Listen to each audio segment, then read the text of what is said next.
This is the lock nest, and the lock I have for you today is the Pollux 7000. So the Pollux 7000 is a French lock, which is an evolution of the Pollux 7. One of the main difference being that the 7000 has an interactive element on its key. So today we'll see how to pick this lock and what to expect when picking this lock. And after, I will show you how to get the lock and how things work inside. So the Pollux 7000 is a lock which has what we call mastering. So this means that a little bit like the SFIC locks have two shear lines. So here you can see on this lock that we have, this is a cutaway I made. We have the fixed cylinder, the back of the lock. We have a shear line here, another cylinder, and another shear line here. And both this cylinder and this cylinder can rotate. So if I take a standard key, like this one, I put it inside, and we can see all the pins align here at the back. The shear line at the back, like that, and like that, and the lock can rotate perfectly. Now, if I take a master key, I put it inside, and then it aligns on the other shear line, and you can see that it rotates here. So this lock has some difficulties when picking it because you need to set all the pins to the correct shear line. And there are not really anything which says you which one is the good one when you pick. The second thing you have to take in consideration is that there are very specific security pins which behave differently from what you can have in standard locks. So here I show you a key pin. So here this is a key pin. So the key will push here on the back, and this part will be in contact with the driver pin. So you can see that you have a bevel at the back, so that when you will pick, you will not have a nice click when reaching this part. And why? Because on the other side, on the driver pin, I will show you, on the driver pin, you have a ball. So you have a serration, and then the part looks like a ball, like that. So you may not have a clear click. However, when you reach the shear line, the pins will behave in a particular way. So I will show you what you should expect. So to pick this lock, I created this tension range. This is very simple. This is a simple L, and there is a groove here to allow the border of the lock here to go in this groove. So when you put the tension wrench inside, it's blocked very well and nothing moves, and you can push on the lock. So here I will show you how a pin behaves when you pick it. So what we will take a look at is this pin here when reaching this shear line. So I will push on it here. So I start pushing here. It blocks a little bit. You see, it blocks when the serration reach the shear line. Then I need to push more. And to pass the border, it's blocked, and then it passes. And once I'm on the shear line, you can see that the pin, the pin is bouncy. It bounces, but doesn't move much than that. You see, it blocked here, and when I release, it's go back like that. So when you have this kind of behavior, you know that your pin is on the shear line. So this is basically what you have to look for to know that you reach the correct position for at least one shear line for this lock. So now, if you pick your lock, what you want to do is to usually get it. One thing important, if you don't want to have issues, is that since this is a kind of tubular lock, when you pick and you rotate partially for one pin, then it will lock again. So there is two possible issues with that. First, you have to pick reverse to be able to put back the lock in good position. One thing you can do is to take a key, and you see this is a normal key. So here you have the big fin which allow to drive the cylinder. So if you cut it like that here, because this fin prevent the key from being removed from the lock. So with this one here, you file the part and you will be able to put it in any position in the lock. Only issue is that if you have, for example, a normal key, but you pick your lock to the master key shear line, then you will have to pick back in the other way. So if that happens, you may be lucky because this lock can be disassembled because it's a tubular lock without the key. So how to disassemble it? There is two ways of doing that. The first, because you have two kind of cylinder. So you have this kind of cylinder. You see the shape is a little bit different because here you have an angle compared to this one. And here you have a bar which retains the two part of the lock, and here it's a single piece. And you have here two pins. In fact, they are kind of rivets. So something very, very, very, very important. Don't cut your lock. This lock can't be cut. If you cut it, it will stop working.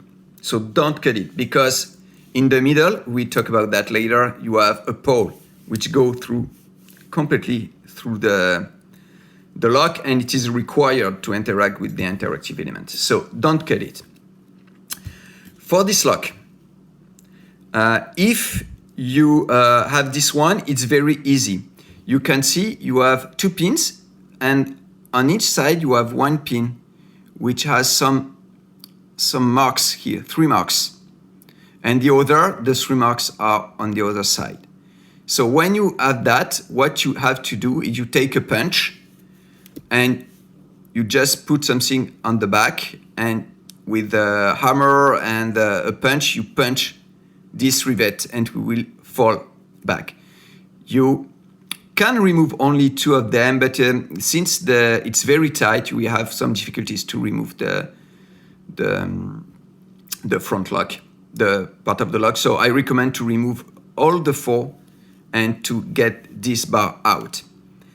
And after that, inside you have a pole, and the pole is in a hole. It's not reachable directly, but if you push a little bit on the cylinder here to relax the pressure on the pole, and you hit it on something, then it will fall down by itself. I will show you later exactly from a lock like this one, because this is the same system inside. So for this lock, it's a little bit more difficult because you can't disassemble it partially destructively. but the only thing you have to do is to drill out this pin.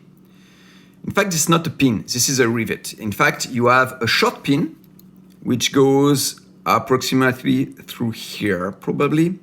And then you have a long pin which goes inside the back, the last cylinder.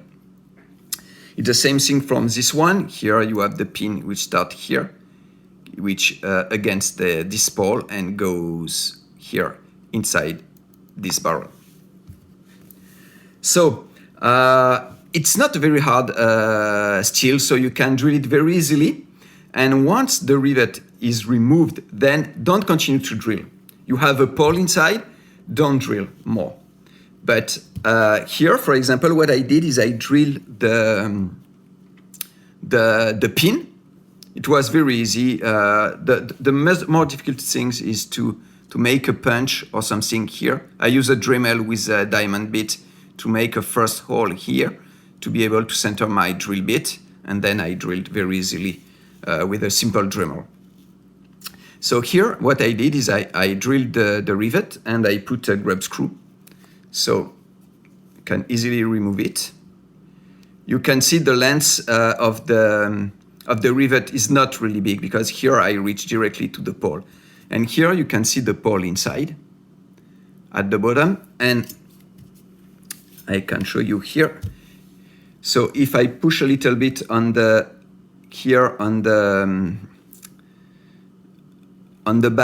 front to release, because there is pressure from the spring which push on the system and push on the pin. So I push a little bit on it and I hit and it should fall down. No. Oh, yeah. So here it is. So it's a standard pin like that. And there is nothing more special than that. With this lock, this version of the lock, there is something really special you may know, is that you have two external cylinders. So you have the cylinder which is part of the external body.